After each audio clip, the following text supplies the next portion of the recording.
Hello friends, எல்லோரும் எப்படி இருக்கீங்க? நல்லா இருக்கீங்களா? இன்றைக்கி இந்த வீடியோவில் சிம்பிள் மெத்தடில் வெஜிடபிள் ரைஸ் வாங்க, டிஃபன் பாக்ஸ் ரெசிபியும் கூட வாங்க எப்படி ரெடி பண்ணலான்னு பார்க்கலாம். அதுக்கு நான் குட்டி குட்டியாக கேரட், பீன்ஸு, உருளைக்கிழங்கு கட் பண்ணி வச்சுருக்கேன்.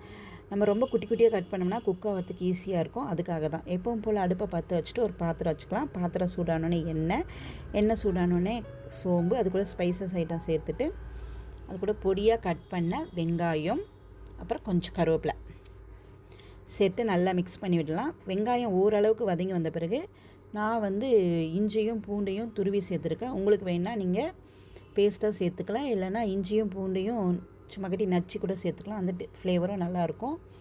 அதுக்கப்புறம் நல்லா மிக்ஸ் பண்ணி விட்டுட்டு கொஞ்சமாக தக்காளி சேர்த்து உப்பு சேர்த்துக்கலாம். தக்காளி ஓரளவுக்கு மசிஞ்சு வந்த பிறகு கட் பண்ணி வச்சுருக்க வெஜிடபிள்ஸை அதில் சேர்த்துக்கலாம். தண்ணி எதுவுமே சேர்க்கக்கூடாது. இந்த தக்காளி வெங்காயத்து கூட தான் அந்த வெஜிடபிள்ஸ் குக் ஆகணும். நல்லா மிக்ஸ் பண்ணிவிட்டு அப்படியே லோ ஃப்ளேமில் கொஞ்ச நேரம் குக் ஆகட்டும்.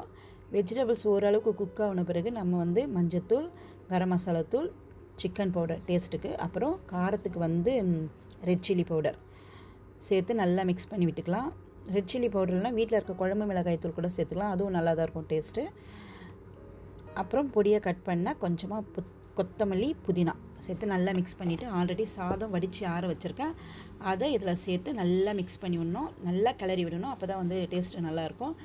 அப்புறம் உப்பு டேஸ்ட்டு பார்த்துட்டு தேவையான அளவு உப்பு சேர்த்து நல்லா மிக்ஸ் பண்ணிவிட்டு ஒரு 5 மினிட்ஸ் அப்படியே லோ ஃப்ளேம்லேயே குக் பண்ணி லாஸ்ட்டாக கொஞ்சமாக கொத்தமல்லி, புதினா தூவி நல்லா மிக்ஸ் பண்ணி இறக்கணும்னா சூப்பரான டேஸ்டான சிம்பிள் மெத்தடில் வெஜிடபிள் ரைஸ் ரெடி.